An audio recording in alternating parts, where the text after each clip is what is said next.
Republic ಕನ್ನಡದ ಈ ತನಿಖಾ ವರದಿ ಇದೆಯಲ್ಲ, ಇದು ಎಷ್ಟು ಅಪ್ರಾಪ್ರಿಯೇಟ್, ಎಷ್ಟು ಅಕ್ಯುರೇಟ್ ಅಂತಂದ್ರೆ, ಕಂಪ್ಲೀಟ್ ವರದಿಯನ್ನ ನಾವು ನಿಮ್ಮ ಮುಂದೆ ಇಟ್ಟಿದ್ವಿ. ಆ ಎಲ್ಲಾ ವರದಿಗಳು ನಿಜ ಆಗಿದೆ. ಈ ಕೇಸ್ ವಾಪಸ್ ಪಡಿಬೇಕು ಅನ್ನುವಂತಹ ನಿಟ್ಟಿನಲ್ಲಿ ಈಗ ಇಡೀ ಬುರುಡೆ ಗ್ಯಾಂಗ್ ಮುಂದಾಗಿದೆ. ರಿಟ್ ಅರ್ಜಿಯನ್ನ ಕೂಡ ಸಲ್ಲಿಕೆ ಮಾಡಿದ್ದಾಗಿದೆ. ಧರ್ಮಸ್ಥಳದಲ್ಲಿ ನೂರಾರು ಶವವನ್ನ ಹುಟ್ಟಿಡಲಾಗಿದೆ ಅನ್ನುವಂತಹ ಆರೋಪವನ್ನ ಬಹಳ ಗಂಭೀರವಾಗಿ ಮಾಡಿದ್ರು. ಈ ಆರೋಪಗಳೆಲ್ಲವನ್ನೂ ಕೂಡ ಸುಳ್ಳು ಮಾಡಿದ್ದೆ ನಿಮ್ಮ ರಿಪಬ್ಲಿಕ್ ಕನ್ನಡ. ಈ ಜಾಗತಿಕ ಷಡ್ಯಂತ್ರ ಇದೆಯಲ್ಲ, ಈ ಇಡೀ ಜಾಗತಿಕ ಷಡ್ಯಂತ್ರ ಯಾವ ರೀತಿಯಲ್ಲಿ ವ್ಯವಸ್ಥಿತವಾಗಿ ರೂಪಿಸಿದ್ದಾರೆ ಅನ್ನುವಂಥದ್ದನ್ನ ನಿಮ್ಮ ಮುಂದೆ ತೋರಿಸಿದ್ದು ರಿಪಬ್ಲಿಕ್ ಕನ್ನಡ. ಒಬ್ಬೊಬ್ಬರ ಸುಳ್ಳುಗಳನ್ನ ಬೆತ್ತಲೆ ಮಾಡಿದ್ದೆ ರಿಪಬ್ಲಿಕ್ ಕನ್ನಡ. ಅದು ಸುಜಾತಾ ಭಟ್ ಆಗಿರಬಹುದು, ಸಮೀರ್ ಆಗಿರಬಹುದು, ಮೊಟ್ಟಣ್ಣನವರಾಗಿರಬಹುದು, ತಿಮ್ರೋಡಿ ಆಗಿರಬಹುದು, ಎಲ್ಲರ ಸುಳ್ಳುಗಳು ಬಯಲು ಮಾಡಿದ್ದು ರಿಪಬ್ಲಿಕ್ ಕನ್ನಡ. ಈ ಮಾಸ್ ಮ್ಯಾನ್ ಚಿನ್ನಯ್ಯನ ಪಿತೂರಿಗೆ ಬುರುಡೆ ಗ್ಯಾಂಗ್ ಆಚರಣೆಯನ್ನ ಬಳಸಿಕೊಂಡಿತ್ತು. ಎಲ್ಲವನ್ನೂ ಕೂಡ ನಿಮ್ಮ ಮುಂದೆ ತೆರೆದಿಟ್ಟಿದ್ವಿ. ಚಿನ್ನಯ್ಯನ ಪತ್ನಿಯ ಸ್ಟೇಟ್ಮೆಂಟ್ ಆಗಿರಬಹುದು, ಅನನ್ಯ ಭಟ್ ಕಟ್ಟುಕತೆ ಅನ್ನುವಂಥದ್ದನ್ನ ಸುಜಾತಾ ಭಟ್ ಒಪ್ಕೊಂಡಿರೋದಾಗಿರಬಹುದು, ಎಲ್ಲವನ್ನೂ ಕೂಡ ಎಳೆ ಎಳೆಯಾಗಿ ನಿಮ್ಮ ಮುಂದೆ ಅಕ್ಯುರೇಟ್ ಆಗಿ ತೋರಿಸಿದ್ವಿ. ಎಲ್ಲವೂ ಕೂಡ ಈಗ ನಿಜ ಆಗಿದೆ.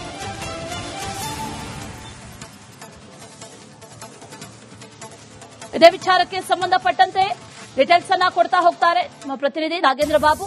ನೇರ ಸಂಪರ್ಕದಲ್ಲಿ ಜಾಯಿನ್ ಆಗ್ತಾ ಇದ್ದಾರೆ. ನಾಗೇಂದ್ರ ಬಾಬು, ಆರಂಭದಿಂದಲೂ ಕೂಡ ಯಾವಾಗ ಡೇ 1 ನಿಂದ ಈ ಪ್ರಕರಣ ಆರಂಭ ಆಯಿತೋ, ಆರೋಪಗಳು ಕೇಳಿ ಬಂದವೋ, ಆಗಿನಿಂದಲೂ ಕೂಡ ನೀವು ಕೂಡ ಆನ್ ದಿ ಸ್ಪಾಟ್ ಈ ಇಡೀ ಪ್ರಕರಣಕ್ಕೆ ಸಂಬಂಧಪಟ್ಟಂತೆ ವರದಿಯನ್ನ ಕೂಡ ಮಾಡಿದ್ವಿ. ಬಹಳ ಹತ್ತಿರದಿಂದ ಈ ಪ್ರಕರಣವನ್ನ ಬಲ್ಲಂತವರು, ಅದರ ಜೊತೆಯಲ್ಲಿ ಹೇಳಿದಂತಹ ಮಾತು, ಅದರ ಜೊತೆಯಲ್ಲಿ ಕೊಟ್ಟಂತಹ ವರದಿ, ಮಾಡಿದಂತಹ ಇನ್ವೆಸ್ಟಿಗೇಷನ್ ಎಲ್ಲವೂ ಕೂಡ ಈಗ ಅಕ್ಯುರೇಟ್ ಆಗಿ ನಿಜ ಆಗಿದೆ. ಎಲ್ಲವೂ ಕೂಡ ಬಯಲಾಗಿದೆ. ಡೀಟೇಲ್ಸ್ ಅನ್ನ ಕೊಡೋದಾದ್ರೆ ನಾಗೇಂದ್ರ ಬಾಬು. ಅಶ್ವಿನಿ, ನೋಡಿ, ಬಹಳ ವರ್ಷಗಳಿಂದ ಈ ಒಂದು ಬುರುಡೆ ಗ್ಯಾಂಗ್ ಷಡ್ಯಂತ್ರವನ್ನ ಮಾಡಿಕೊಂಡು ಬರ್ತಾ ಇದೆ ಅನ್ನೋದು ಸ್ಪಷ್ಟವಾಗಿ ಆರಂಭದಲ್ಲೇ ಗೊತ್ತಾಗಿತ್ತು. ಯಾವಾಗ ಚಿನ್ನಯ್ಯ ಅನ್ನುವ ವ್ಯಕ್ತಿಯನ್ನ ಮುಸುಕುದಾರಿ ಅಂತ ಹೇಳಿ ತೋರಿಸಿ ಆತನನ್ನ ಕರ್ಕೊಂಡು ಬಂದು ಆತನಿಗೆ ಭೀಮಾ ಅಂತ ಹೆಸರಿಟ್ಟು ಆತನ ಮೂಲಕ ಕೋರ್ಟ್ಗೆ ಒಂದು ತಲೆಬುರುಡೆಯನ್ನ ತೆಗೆದುಕೊಂಡು ಹೋಗಿ ಕೊಡೋ ಮೂಲಕ ಕೋರ್ಟ್ನಲ್ಲಿ ಸ್ಟೇಟ್ಮೆಂಟ್ ಅನ್ನ ಕೊಡಿಸಿ ಇದೇ ಆ ಒಂದು ಬುರುಡೆಯನ್ನ ಕೂಡ ತೋರಿಸ್ತಾರೆ. ಅದು ಮಹಿಳೆಯದ್ದು, ಇದು ಅತ್ಯಾಚಾರ ಮಾಡಿದಂತ ಮಹಿಳೆಯ ತಲೆಬುರುಡೆ, ಇದನ್ನು ನಾನೇ ಊತಿಟ್ಟಿದ್ದು, ನಾನೇ ತಗೊಂಡು ಬಂದಿದ್ದು, ಇಂತಹದ್ದೇ ಅನೇಕ ಮಹಿಳೆಯರ ಮೇಲೆ ಅತ್ಯಾಚಾರವೆಸಗಿ ಕೊಲೆ ಮಾಡಿ ಧರ್ಮಸ್ಥಳದ ಸುತ್ತಮುತ್ತ ಊತ ಹಾಕಿರುವಂತಹ ವಿಚಾರವಾಗಿ ನಾನೇ ಪ್ರತ್ಯಕ್ಷದರ್ಶಿ ಅಂತ ಹೇಳಿಕೊಂಡು ಬಂದು ಆತನ ಮೂಲಕ ಕೋರ್ಟ್ನಲ್ಲಿ ಸ್ಟೇಟ್ಮೆಂಟ್ ಅನ್ನ ಕೊಡಿಸಿ ಒಂದು ತಲೆಬುರುಡೆಯನ್ನು ತೋರಿಸಿ ಅದಾದ ನಂತರ ಎಸ್ಐಟಿ ಫಾರ್ಮ್ ಆಗುತ್ತೆ. ಎಸ್ಐಟಿ ತನಿಖೆ ಕೂಡ ಆರಂಭಗೊಳ್ಳುತ್ತೆ. ಇಲ್ಲಿಂದ ರಿಪಬ್ಲಿಕ್ ಕನ್ನಡದ ಇನ್ವೆಸ್ಟಿಗೇಷನ್ ರಿಪೋರ್ಟಿಂಗ್ ಕೂಡ ಶುರುವಾಗುತ್ತೆ. ಅವರ ಹೆಜ್ಜೆ ಹೆಜ್ಜೆಯಲ್ಲೂ ಕೂಡ ಅನೇಕ ಅನುಮಾನಗಳು ಕಾಡೋದಕ್ಕೆ ಶುರುವಾಗುತ್ತೆ. ಅವರು ಹೇಳ್ತಾ ಇರೋದು ಸುಳ್ಳು ಅನ್ನೋದು ಸ್ಪಷ್ಟವಾಗಿ ಗೋಚರಿಸ್ತಾ ಹೋಗುತ್ತೆ. ನೋಡಿ, ಮೊಟ್ಟ ಮೊದಲನೇದಾಗಿ ಅವರು ಒಂದು ಟೀಮ್ ಆಗಿ ಕೆಲಸ ಮಾಡ್ತಾ ಇದೆ ಅನ್ನೋದು ಗೊತ್ತಾಗೋದು ಆ ಒಂದು ಕಾರ್, ಆ ಕಾರ್ನ ನಂಬರ್ ಪ್ಲೇಟ್. ಯಾವಾಗ ಈ ಒಂದು ಅನುಮಾನ ಹುಟ್ಟಿಕೊಳ್ಳುತ್ತೆ ಅಂತಂದ್ರೆ, ಸಮೀರ್ ಒಂದು ವಿಡಿಯೋದಲ್ಲಿ ಹೇಳ್ಕೊಂಡು ಬರ್ತಾನೆ, ಭೀಮಾ ಅನ್ನುವ ವ್ಯಕ್ತಿ ಒಂದು ಅಂಬಾಸಿಡರ್ ಕಾರ್ ಬರ್ತಾ ಇತ್ತು, ಆತ ಆ ಒಂದು ಕಾರ್ನ ನಂಬರ್ ಅನ್ನ 15 ವರ್ಷ ಆದ್ರೂ ಕೂಡ ಮರ್ತಿಲ್ಲ ಅಂತ ಹೇಳಿ ಆ ಒಂದು ಇಂಟರ್ನ ಕೊಡೋದು ಸಮೀರ್. ಆ ಇಂಟರ್ನ ಇಟ್ಟುಕೊಂಡು ಅನೇಕ ಜನ ಪ್ರಶ್ನೆ ಮಾಡ್ತಾ ಹೋಗ್ತಾರೆ. ನಾವು ಕೂಡ ನೇರವಾಗಿ ಪ್ರಶ್ನೆನ ಮಾಡ್ತೀವಿ. ಇಲ್ಲೂ ಕೂಡ ಈ ಚಿನ್ನಯ್ಯನ ಹಿಂದೆ ಒಂದು ತಂಡ ವರ್ಕ್ ಮಾಡ್ತಾ ಇದೆ. ಆತ ಎಲ್ಲಿ ಅನುಮಾನ ಬರುತ್ತೆ ಅಂತಂದ್ರೆ, ಒಂದು ತಲೆಬುರುಡೆ ತರುವಂತ ಒಂದು ವಿಡಿಯೋವನ್ನ ಹರಿಬಿಡುವಂತ ಕೆಲಸವನ್ನ ಮಾಡ್ತಾರೆ. ಅಲ್ಲಿ ಕಾರಿನ ನಂಬರ್ ಅದೇ ಇರುತ್ತೆ. ಸುಜಾತಾ ಭಟ್ ಅವ್ರನ್ನ ಸೃಷ್ಟಿ ಮಾಡ್ಕೊಂಡು ಕರ್ಕೊಂಬರ್ತಾರೆ. ಆಕೆಯನ್ನ ಎಸ್ಐಟಿ ಕಚೇರಿ ಕರ್ಕೊಂಬರೋದು ಕೂಡ ಅದೇ ಕಾರ್. ಚಿನ್ನಯ್ಯನನ್ನ ಕೋರ್ಟ್ ಕರ್ಕೊಂಬರೋದು ಕೂಡ ಅದೇ ಕಾರ್. ನಂತರ ಆತನ ಹಿಂದೆ ಫಾಲೋ ಮಾಡೋದು ಕೂಡ ಇದೇ ಕಾರ್. ಎಸ್ಐಟಿ ಹೋಗಿ ಚಿನ್ನಯ್ಯನನ್ನ ಯಾವುದೇ ಒಂದು ಪಾಯಿಂಟ್ಗೆ ಹೋಗಿ ಅಲ್ಲಿ ಒಂದು ಪಾಯಿಂಟ್ ಅನ್ನ ಮಾಡಬೇಕು ಅಂತಂದ್ರು ಕೂಡ ಆ ಸಂದರ್ಭದಲ್ಲೂ ಅದೇ ಕಾರ್ ಇರ್ತಾ ಇತ್ತು. ಈವನ್ ಚಿನ್ನಯ್ಯನ ಪರ ಇದ್ದಂತ ಒಂದು ವಕೀಲರೇನಿದ್ರು, ಆ ವಕೀಲರ ತಂಡ ಕೂಡ ಓಡಾಡ್ತಾ ಇದ್ರು ಕೂಡ ಆ ಕಾರ್. ಅಲ್ಲಿಂದ ಒಂದೊಂದು ಅನುಮಾನಗಳು ಹುಟ್ಟುಕೊಳ್ಳೋದಕ್ಕೆ ಶುರುವಾಗುತ್ತೆ.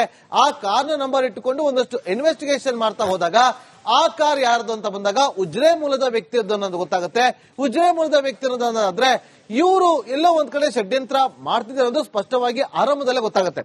ಅದಾದ ನಂತರ ಯಾವುದೇ ಸಂದರ್ಭದಲ್ಲೂ ಕೂಡ, ಅಂದ್ರೆ ಒಂದಷ್ಟು ಆರು ಪಾಯಿಂಟ್ಗಳಲ್ಲಿ ಉತ್ಖನನ ಆರಂಭ ಆದಂತ ಸಂದರ್ಭದಲ್ಲಿ ಮೊದಲನೇ ಪಾಯಿಂಟ್ ಅಲ್ಲಿ ಏನು ಸಿಗೋದಿಲ್ಲ, ಎರಡನೇ ಪಾಯಿಂಟ್ ಅಲ್ಲಿ ಏನು ಸಿಗೋದಿಲ್ಲ. ಆದ್ರೆ 6ನೇ ಪಾಯಿಂಟ್ ನಲ್ಲಿ ಒಂದಷ್ಟು ಮೂಳೆಗಳ ಅವಶೇಷಗಳ ಪತ್ತೆ ಆಗುತ್ತೆ ಅಶ್ವಿನಿ.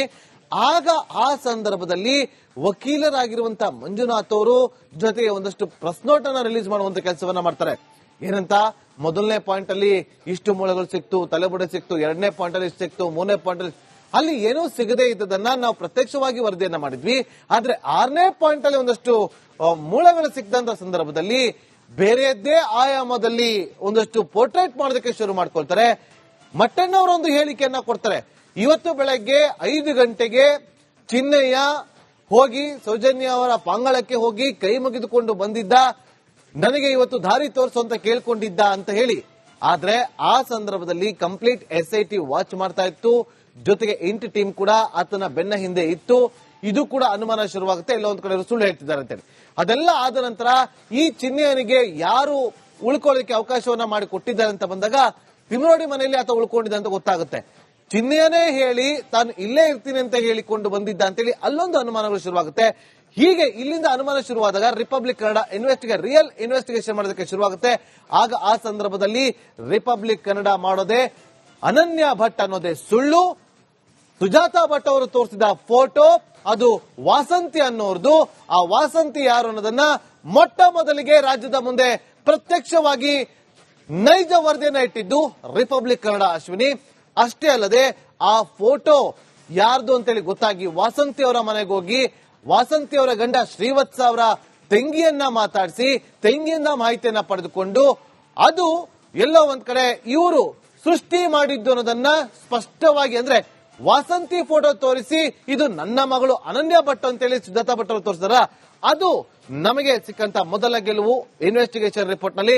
ಯಾವಾಗ ಇದಾಗುತ್ತೋ, ಅಂದ್ರೆ ಅವರು ಹೇಳಿರೋದು ಸುಳ್ಳು, ಫೋಟೋ ತೋರಿಸೋದು ಸುಳ್ಳು ಅಂತ ಗೊತ್ತಾಗುತ್ತೋ, ಆಗ ಸುಜಾತಾ ಭಟ್ ಪರ ವಕಾಲತ್ತನ್ನು ವಹಿಸಿದಂತ ಮಂಜುನಾಥ್ ಅವರು ಹಿನ್ನಡೆ ಅನುಭವಿಸ್ತಾರೆ.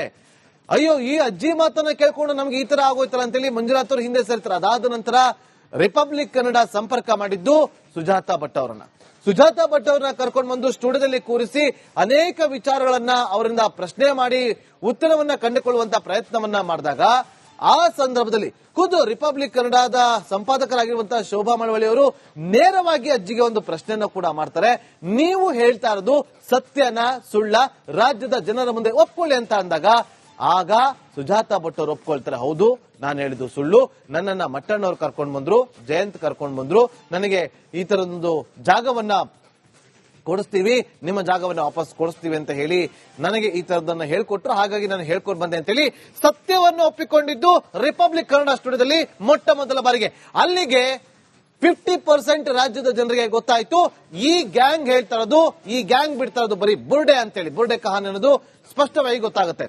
ಅದಾದ ನಂತರ ರಿಪಬ್ಲಿಕ್ ಕನ್ನಡ ನೆಕ್ಸ್ಟ್ ಅಂದ್ರೆ ಮುಂದಿನ ಇನ್ವೆಸ್ಟಿಗೇಷನ್ಗೆ ಮುಂದಾಗಿದ್ದು ಚಿನ್ನಯ್ಯನ ಪತ್ನಿಯ ನಿವಾಸಕ್ಕೆ ಹೋಗಿ ಪತ್ನಿಯನ್ನ ಮಾತಾಡಿಸುವಂತ ಕೆಲಸವನ್ನ ಕೂಡ ಮಾಡಿದ್ರು.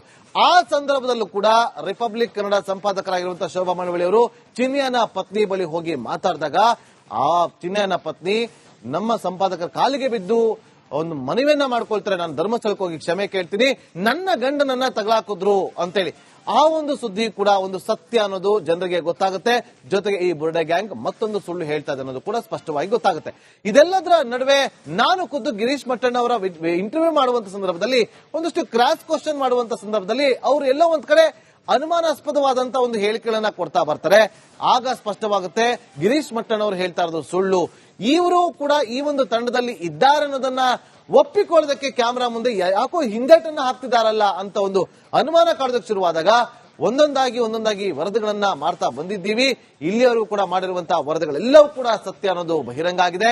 ಅಷ್ಟೇ ಅಲ್ಲದೆ ಚಿನ್ನಯ್ಯನ ಜೊತೆಯಲ್ಲಿ ಕೆಲಸ ಮಾಡ್ತಾ ಇದ್ದಂತಹ ವ್ಯಕ್ತಿಯೊಬ್ಬನನ್ನ ಮಂಡ್ಯ ಹೋಗಿ ಆತನನ್ನು ಕೂಡ ಪ್ರಶ್ನೆ ಮಾಡಿದಾಗ ಆತನು ಕೂಡ ಸತ್ಯವನ್ನ ಬಾಯ್ಬಿಟ್ಟಿದ್ದ.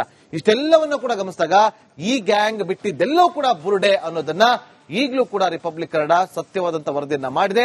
ಅದು ಕೂಡ ಈಗ ಪ್ರೂವ್ ಆಗ್ತಾ ಇದೆ. ಅಶ್ವಿನಿ ರೈಟ್. ನಾಗೇಂದ್ರ ಬಾಬು ಮತ್ತಷ್ಟು